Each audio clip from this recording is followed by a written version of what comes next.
Hi, and welcome to Writer's Ramble. I'm Deanna. And I'm Michael. And today we're going to be discussing Love Never Dies, The sequel to Phantom of the Opera. which is very arguable because if you happen to be a huge nerd like me, Phantom of the Opera, as you'll know, originated as a novel by Gaston Leroux. In this case, most people are familiar with Phantom of the Opera because of the musical, but Love Never Dies is a sequel for the musical, not the novel. It actually originated as a novel called The Phantom of Manhattan, and so that is what it is, basically. Let's face it, if you know about Love Never Dies, you probably knew all about this anyway. It's not the most popular addition to the franchise? Question mark. Love Never Dies is very controversial in the Phantom of the Opera community, and so I do know there are people that do enjoy it. We happen to be one of those people that do not enjoy it, but if you do, that's perfectly fine, you're allowed to. I know I have things that I enjoy that others don't understand, but, you know, we all have guilty pleasures. Just know it's guilty for a reason. In case you haven't seen Love Never Dies, here's what you need to know. And obviously spoiler warnings for anyone who wants to see it for themselves. Not really sure why you want to, but just in case. So the basic premise is as follows. It takes place about 10 years after the events of Phantom of the Opera, and it's based on a book called The Phantom of Manhattan, so you can probably guess where it's set. Coney Island, to be specific. And the main issue is that Eric did not learn his lesson, and so he lured Christine and Raul to America to see her again, essentially, and also they have a kid now. Begin. Before we dive into specific plot points, I will cover a few positives that I do have to say about this musical. One being that I really didn't mind the music. I do think there are some songs in there that are actually pretty good. Obviously not the same as what you would have gotten in Phantom of the Opera originally. I mean, that's just going to be better naturally, but there were some that I did enjoy in Love Never Dies. I know you didn't really. I don't know if it was just the context of the story or the actual music itself. I just wasn't feeling it as much. Especially one song, there's like a tone that they hit that's like sort of a long held note that makes me think of a song from The Prince of Egypt, and that's all I could think of.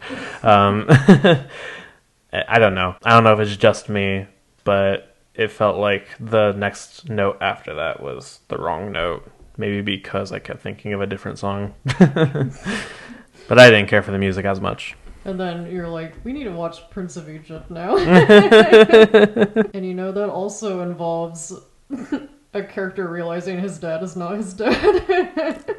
Wow. How dare you compare Love Never Dies to an animated masterpiece? Shoot, my bad. I also think the costumes were pretty good. And I do feel like if these are the positives that I'm leading with, that's not a good sign. It's like the costumes were good. The costumes were good. I really loved the lighting. Yeah. The cinematography on this stage play was so good. In a weird way, I do think that everything that did not have to do with the story or the music were really good, and I think the music was fine. Like, I didn't hate it or anything, but the music and the story were the things I liked the least, and that's kind of not what you want in a musical. My biggest issues with Love Never Dies are the characters in general, because they either are acting out of character, didn't learn their lesson, or just regressed. And so that's not good. Yeah, no. I have never watched a movie or a play or anything in which I have thoroughly disliked every character on screen. I don't know how they did it, honestly, because these characters are pretty well loved in the original. Even Eric, who, you know, kind of has some problems.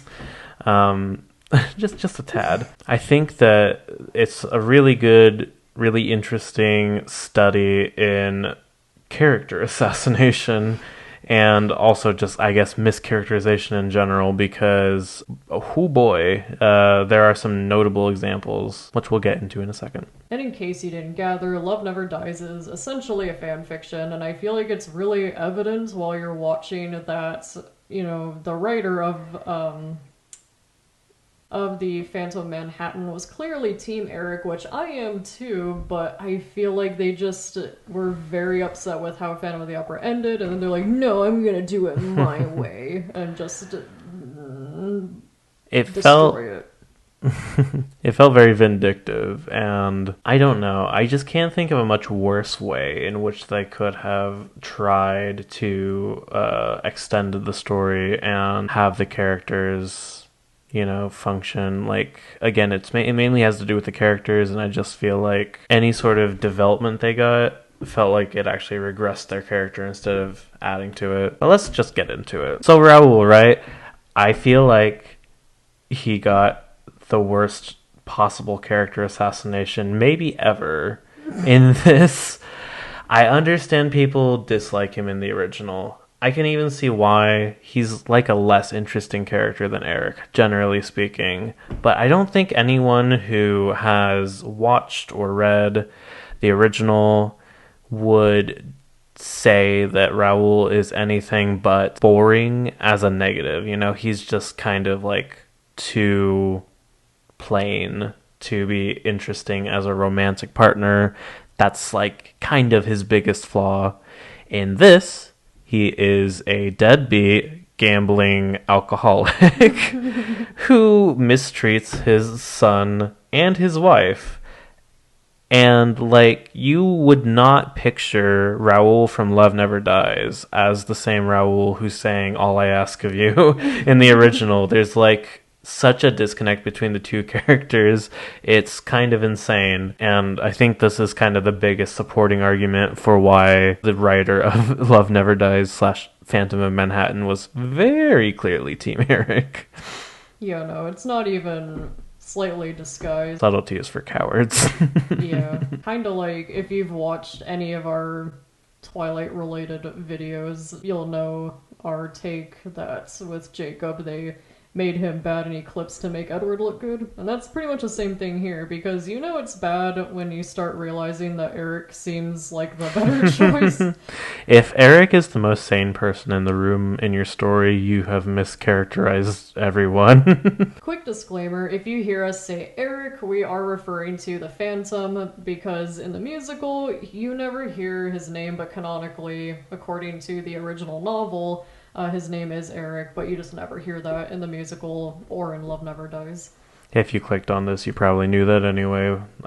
You know about the existence of Love Never Dies, come on. But yeah, I do feel bad, even though I'm Team Eric, I do feel bad for Raul, and they just really did him dirty. I mean, they did everyone dirty, but they especially did him dirty, because in Phantom of the Opera, he's supposed to be that knight in shining armor, and supposed to be a safe haven for Christine, and you know, I understand the reasons why he is the right choice for Christine. He's not a murderer. He's not pretending to be Christine's father. And he genuinely loves her. Yeah, and he genuinely loves her. Like, of course she's supposed to choose Raul, and so to see such a drastic 180 is... it's just disappointing to see, you know? Like, I know a lot can happen in 10 years, but come on. For comparison, the two characters who had the worst assassinations were Raul and Meg, and even though Meg was done pretty dirty in this, she's still nowhere even close to as bad as Raul got. Yeah, because you can still feel bad for Meg in some ways. And that's another point I want to get to. Like, why did they just decide, like, oh yeah, Meg is obsessed with Eric now, like...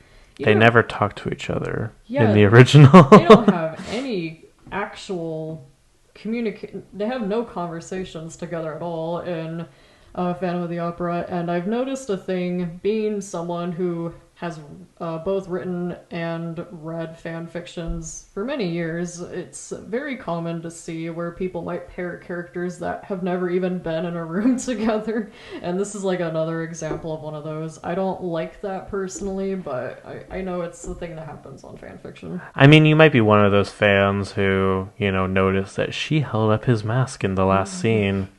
Is that anything? Please ask yourself, is that anything? It's love.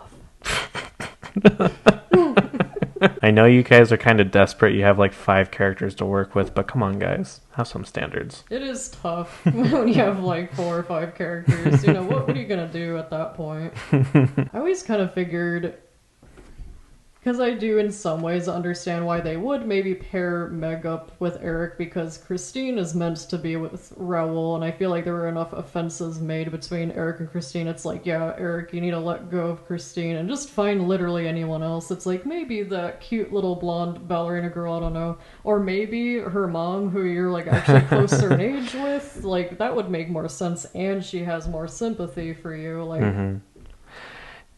Yeah, like, I feel like there are ways in which it could have worked if that was something that you established over time and you kind of built up. But Love Never Dies kind of starts off with Meg already being obsessed.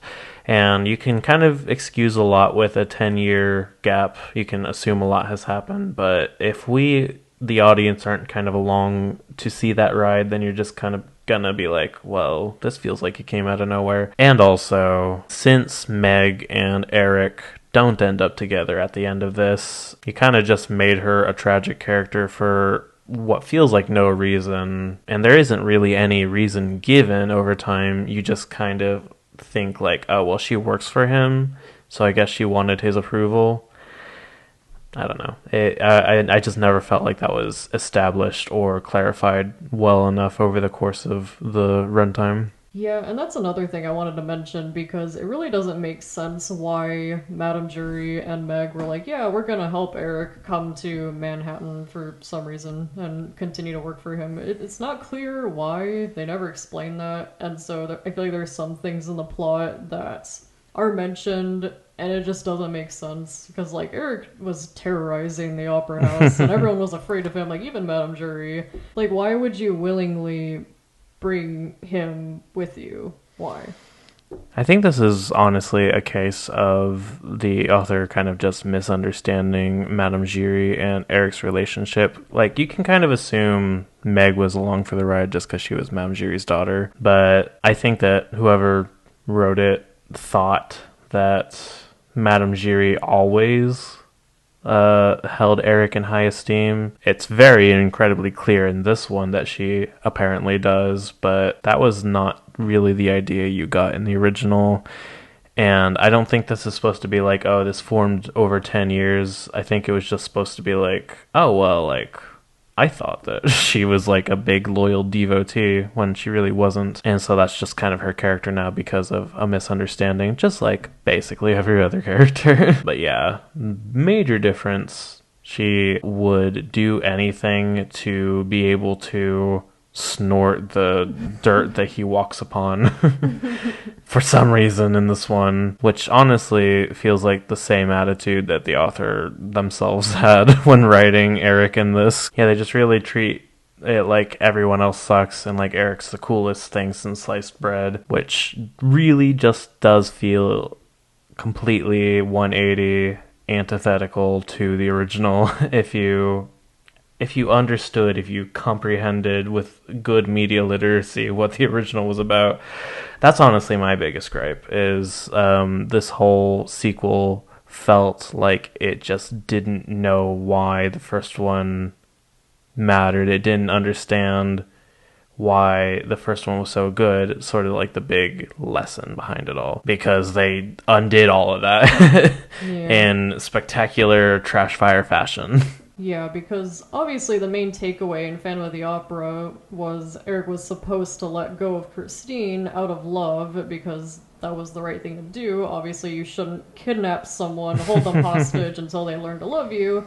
That's not what love is, which is what he learned, and he made the right choice by letting her go. And then in this case with Love Never Dies, the biggest gripe for Eric is just that over the course of those 10 years, while I understand that he loves her and wasn't moving on, because we do learn, even in the original, that he never did move on, the difference was he just lived the rest of his life that way, and while that is tragic, he at least left her alone. Yeah, he respected her decision. Yeah, and in Love Never Dies, it's like, screw you, nope, we're just gonna lure her back here anyways and try to manipulate her into, choosing Eric again. So The very first song is basically him saying, like, I can't live without hearing you sing at least one more time, which, like, is what a crack addict says. It's like, I'll be fine. I could just one more hit, please. Mm-hmm. And it's not even like he waited 10 years to go bothering her again. There is I don't even want to call it a retcon, just like an epiphany that you have as the audience that after the events of Phantom of the Opera and before the start of this movie, Christine and Eric just banged once randomly. I don't feel like it really ever explains why, aside from the fact that, again, everyone is mischaracterized, and it turns out Christine really did love him. I still don't really see how anyone could have thought that after the end of Phantom of the Opera, when her choice was pretty clear. But yeah, she cheated on Raul. And like this was like the night before her wedding or something like that. It was like really close to her wedding, if I recall correctly. Yeah, I forget the exact timeline there, but definitely before the wedding. Kind of like maybe that was her bachelorette. I don't know. Just quick, get it in and get out. Except apparently it was a long night, which I don't think is realistic. But anyways, I mean, they were both probably virgins. I don't think it could have been, as they say in the song, again and again and again. But yeah, and you can tell, again, the author was very heavily simping for Eric because A, again and again and again, but B, yeah, again, like, Christine is mischaracterized. She apparently loved him the whole time, and the only reason that they didn't end up together at that point was because Eric felt bad for having cheated with a basically married woman, and so he left her, which, like, is one of the few decent things I can think he did in this movie. But she loved him. She was gonna spend the rest of her life with him, and so of course Eric, like you can't even blame him for feeling bad, but like I guess he just kind of gets out scot-free in this situation, it feels like to me. Like, he tried to do the right thing, and that's the only reason they didn't end up together. Like, I don't know. It's like, I'm just too good. Yeah. Which is not Eric, as you know him in the original. I think it's nice that he has those standards. Didn't stop him from doing it. But he did have those standards and then, felt remorseful afterwards. It's so convenient to have standards after you've cheated with somebody. Yeah. Anyways, but it is also kind of just ironic because he did also essentially self-sabotage this whole thing. Like, he could have been happily married to her this whole time, I guess, but he did like the traditional guy thing and kind of like slipped out at, in the beginning of the morning, like, well, that was nice. I'll never see you again. Except he actually did love her, so he kind of fucked that all up himself. Oops. But then shortly after, they talk about that moonless night, or what, Under the Moonless Sky is what it was called. He learns about the results of that moonless sky. Their child walks in. Well, Christine and Raul's child walks in. You would have already been introduced to him by this point, but this is when it starts mattering because, lo and behold, he's good at music. Which means must be Eric's son, I guess. And he's only 10 years old. Like, Christine is musically talented. Like, it could have come on that, or could have come. Could have come from her side of the family. Like, her dad was the famous Swedish violinist, and so, like, yeah.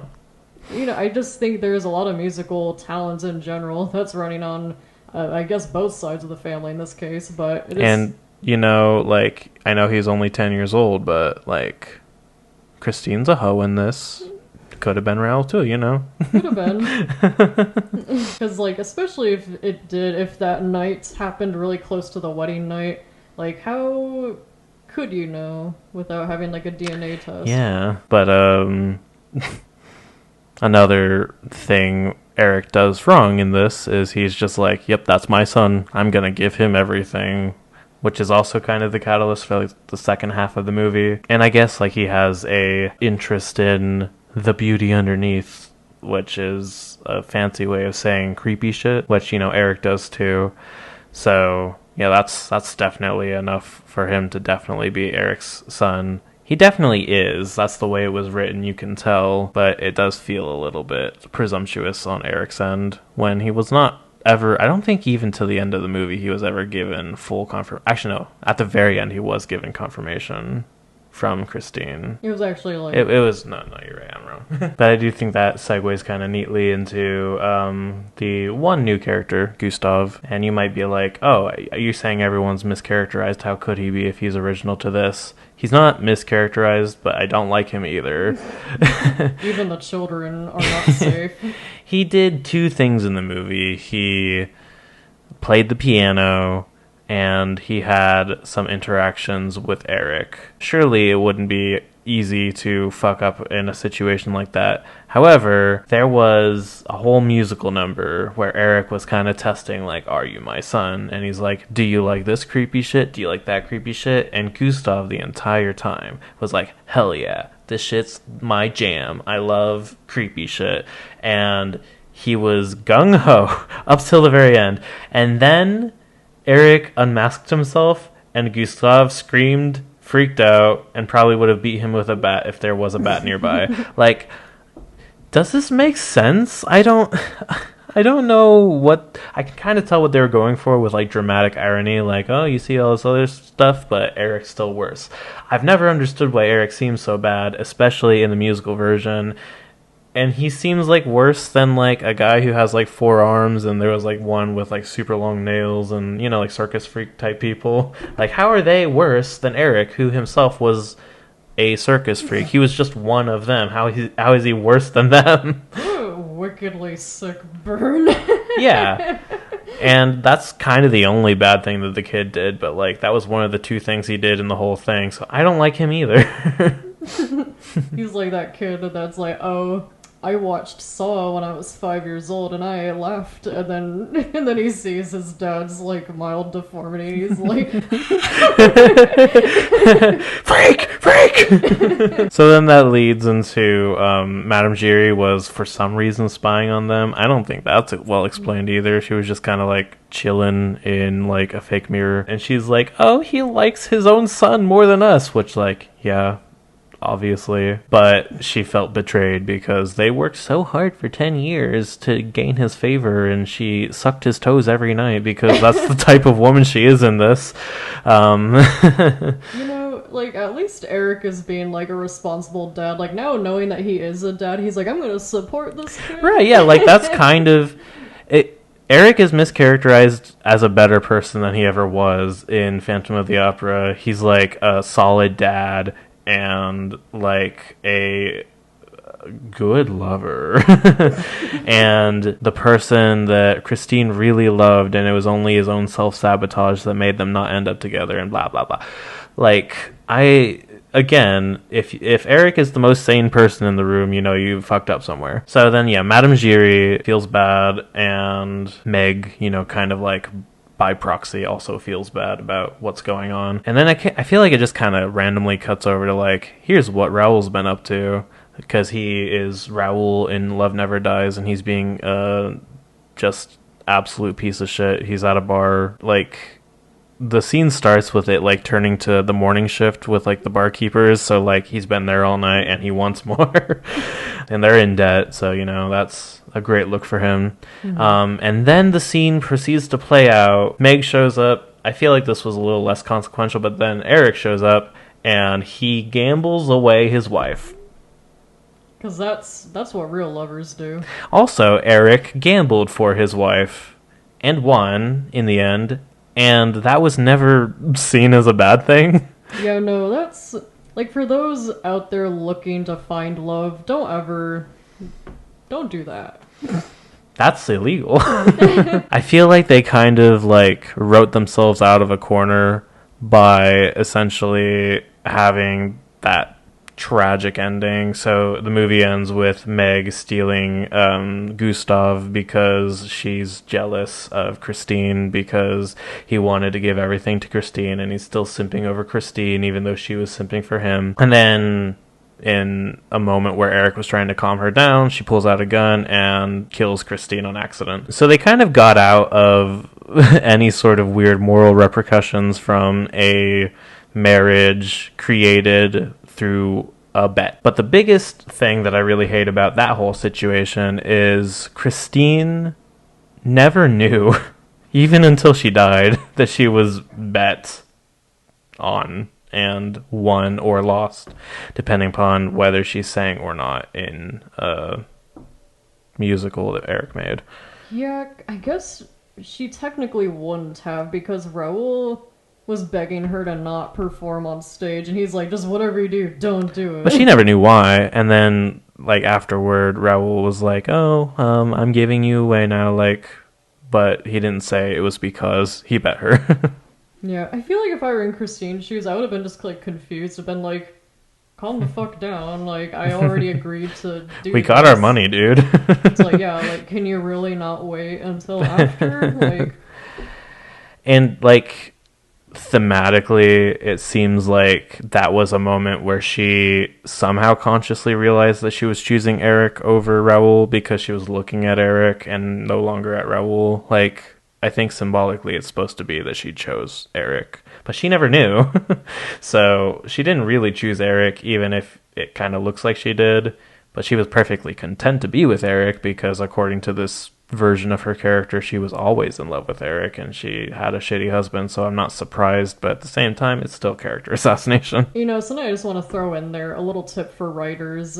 And it seems really obvious in hindsight, but sometimes we just forget about it while we're writing. Always be mindful of what your characters are actually aware of, because as a writer, you know everything that's going on, or you're supposed to anyways, but you might accidentally sprinkle in some details that your characters shouldn't actually be aware of because you forgot, because you know it, but you forgot that they don't know it. You're the god of your universe, you don't not know anything, but you gotta, be aware. Yeah. Something I just wanted to toss in while you were on the topic of Madame Giry, I just wanted to say, like, she's such a shit mother.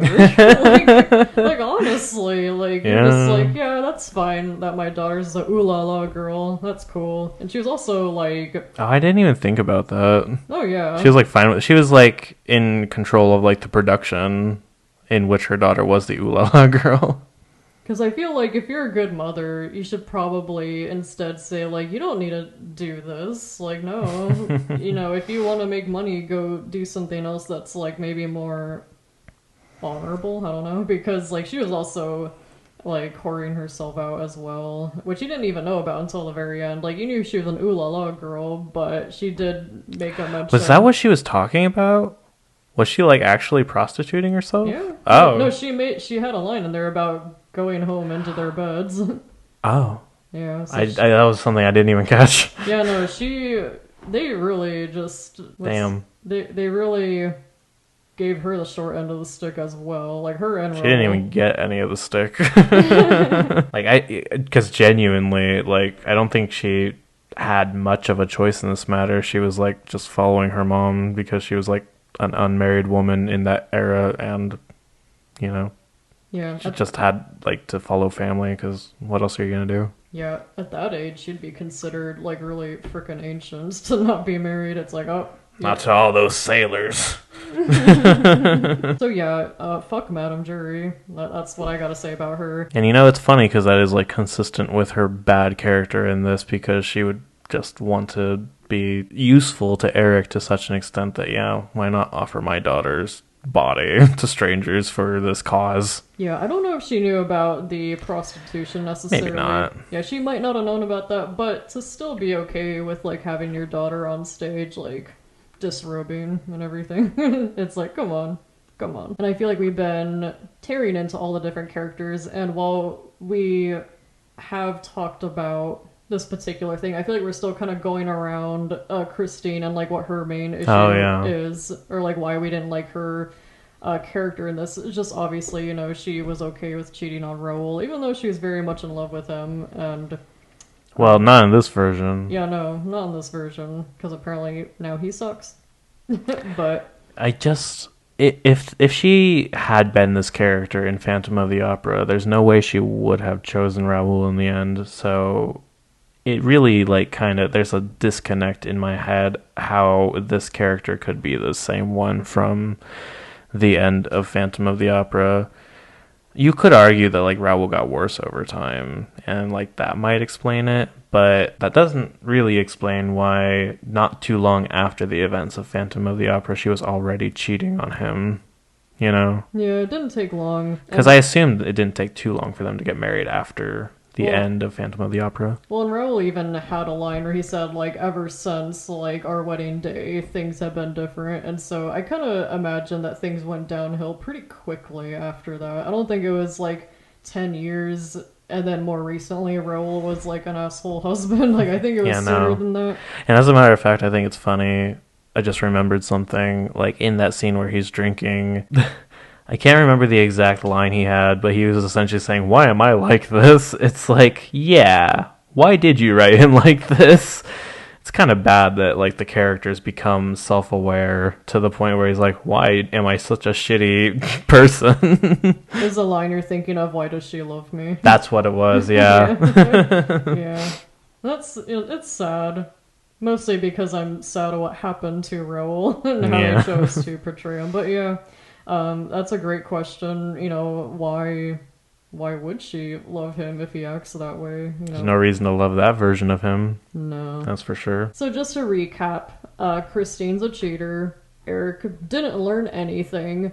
Raul is a abusive, alcoholic, gambling, asshole, deadbeat father. Meg is obsessed over a masked murderer and poured herself out and and also killed her best friend by accident. And Madame Giry let that happen. Yeah, and Madame Giry is also just in general horrible mother. It was totally cool with a lot of these things happening. Gustav is judgmental asshole child. I think that's all the main characters. Am I missing anyone? There were like those 3 circus freak performers that didn't really contribute to the plot. They might be the only good characters. They didn't do anything wrong, I don't think. They didn't do much right. They just kind of existed. Yeah. So yeah, that's probably all the reasonings why the plot of Love Never Dies is not great, because all the characters are really unlikable. It kind of reminds me of, like, watching a sitcom. Like, most characters in sitcoms are, like, bad people. And I feel like this is one of those cases. It's like It's Always Sunny if you were actually supposed to be rooting for the characters while they're doing fucked up shit. Mm-hmm. And there actually is one other little thing I wanted to mention. I think Love Never Dies could have worked more as a standalone musical that didn't have any ties to Phantom of the Opera, but you would still have that problem of the characters being unlikable. And so I think if they revised it so it wasn't a Phantom of the Opera sequel and maybe gave some of the characters more redeeming qualities, it probably would have been a more solid musical then. But because it has ties with the Phantom of the Opera, that's why there's so many Phantom of the Opera fans that are outraged at it. That's just my personal 2 cents. Like, I agree, basically. Yeah. It would need some work, but I think that would be the way to save it. And as always, I've been Michael. And I've been Deanna. And make sure you don't cheat on somebody the night before your wedding. Bye. Bye.